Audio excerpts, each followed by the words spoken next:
Hi, everybody. It's Cynthia Kane, and welcome back to UL100ZB. As I promised, this particular tutorial will go over week 7 from November 25th to December 1st on science literacy, and more specifically, our engagement activity and our learning assessment for this week. Now, as always, we highly encourage you to have watched the video tutorial first on science literacy, as well as this tutorial completely before you even attempt to start doing the engagement activity and the learning assessment. If you do so, you're going to have a much better chance of success the first time around, particularly with our learning assessment. So let's go in first to our engagement activity for this week, a TED Talk on battling bad science. We'll go ahead and click here. This one will be due by 11:59 p.m. on Sunday, December 1st, with our 2-day grace period of 11:59 p.m. Tuesday, December 3rd. This is a graded discussion, 5 points possible. On this one, we want you either to watch this TED Talk called Battling Bad Science, or you can actually read the transcript, which is also available here, or you can do both.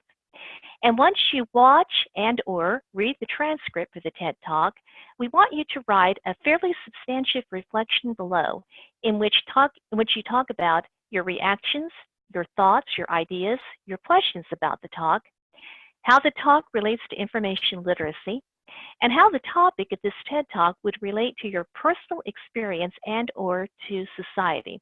Now, you'll notice here we're not grading grammar or spelling. We are going to be grading upon your ideas and critical thinking. Pay attention to this. In order to get the points for this activity, you do need a rather substantial post. We don't want you to write, "It really made me think," or "He or she was a good speaker."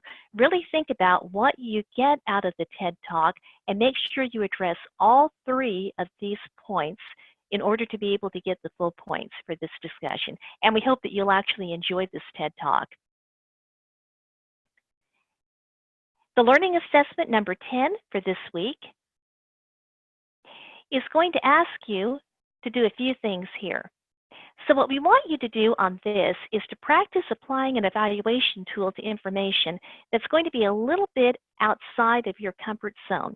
So by the time you watch the video tutorial about science literacy, you'll know that it's really very important not necessarily to have a good grounding in all scientific disciplines, but to be able to have the critical thinking and the context in order to investigate some type of scientific discovery that might pop up on Facebook or other parts of social media, or something you just might hear about in the general news, and be able to go beyond what's just being said and figure out if this is actually scientifically accurate, if it's credible, if it's reliable, and what was the original study behind this scientific discovery. And this can apply to biological sciences, medical sciences, the physical sciences. It applies to all aspects of sciences.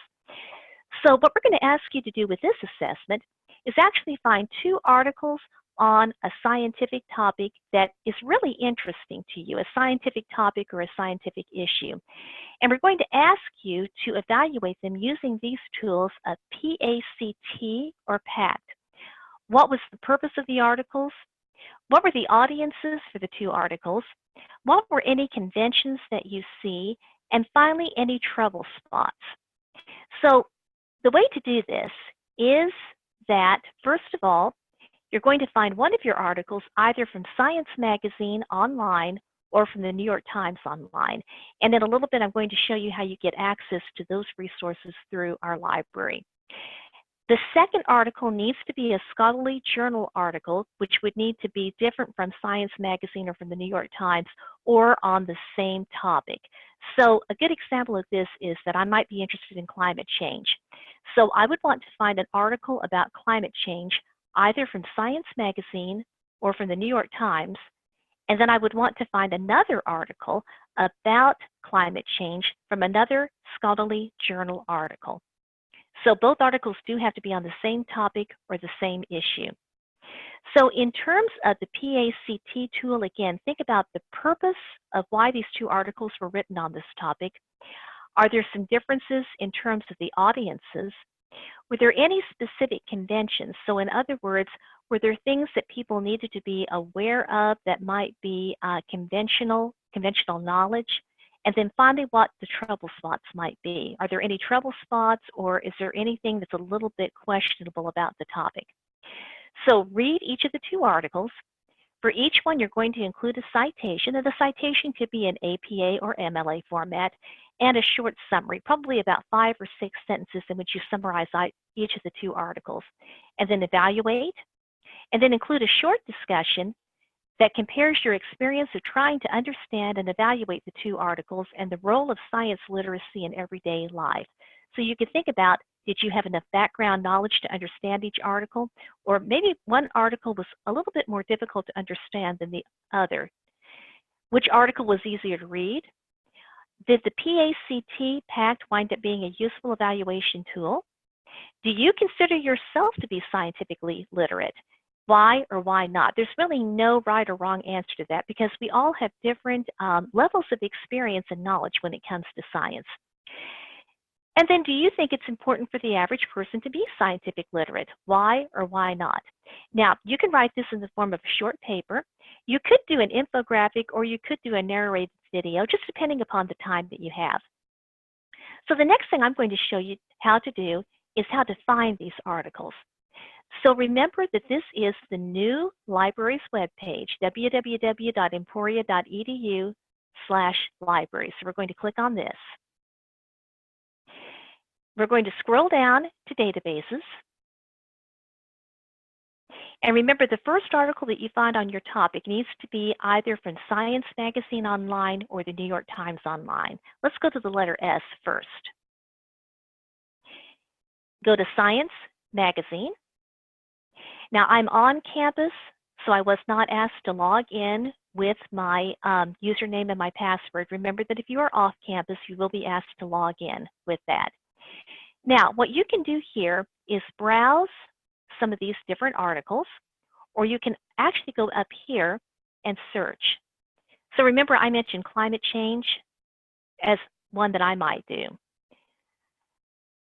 We would really encourage you to do something other than climate change, by the way. I'm just going to be using this as my example. And I found some possible articles from Science that would deal with climate change. So I might click on this one.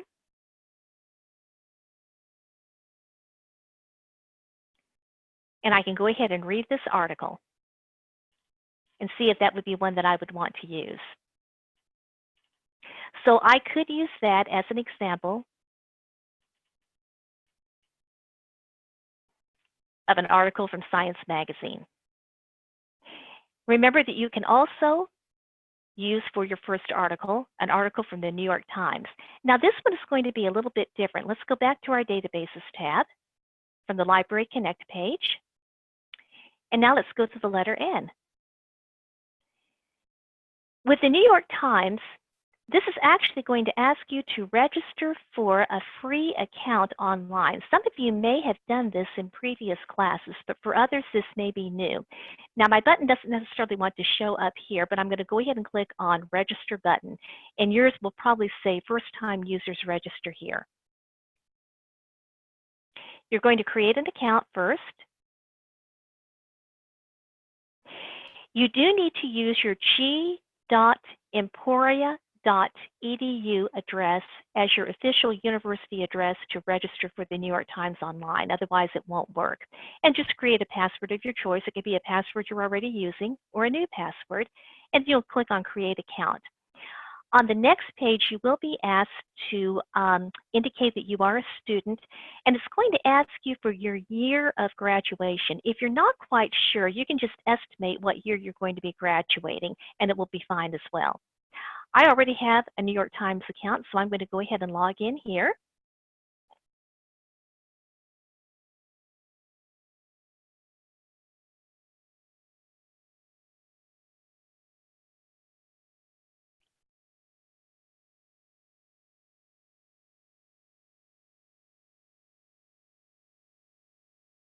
And we'll let that do this thing.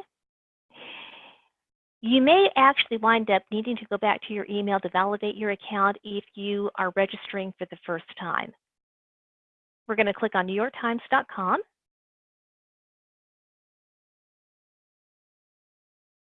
And you'll notice over here it's showing that I am indeed logged in as a digital subscriber. Now, if you're still trying to figure out a topic to search on, you can go to the science section of the New York Times, and you can look at different articles that are out there. For example, there's climate.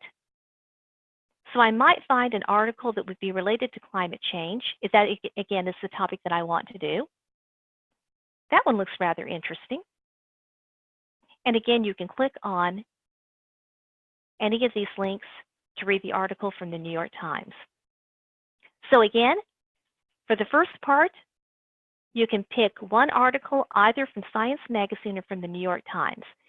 Now I'm going to show you how you would find your second article, which would be a scholarly journal article. And we're going to go again to Library, which is where we were before.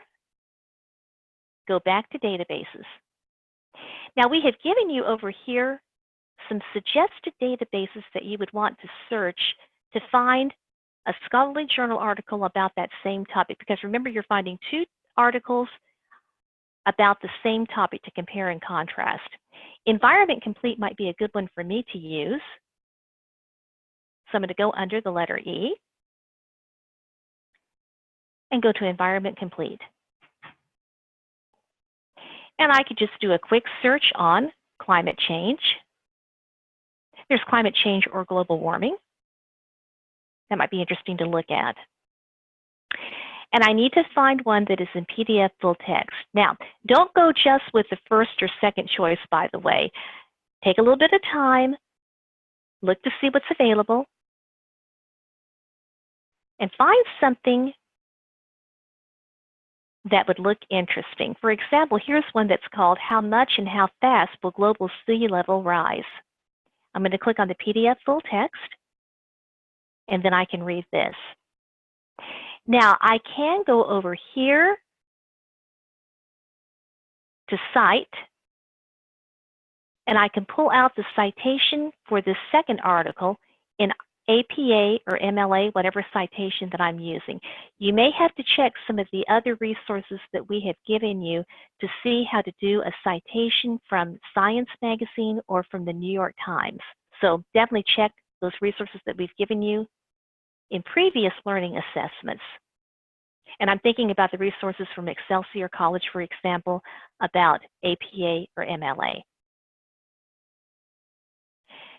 Again, you don't have to use Environment Complete. These are other possibilities that you can use to search for that second article, the scholarly scientific article. Academic Search Complete is a good one. It is interdisciplinary in nature, but it does include some scientific magazines as well. This is the rubric that we'll be using to rate your assessment as either incomplete or complete. And we'll go back here. This learning assessment will also be due at 11:59 p.m. on Sunday, December 1st, with that 2-day grace period of Tuesday, December 3rd. Good luck with this, and I hope that you can find a scientific topic that's really interesting for you.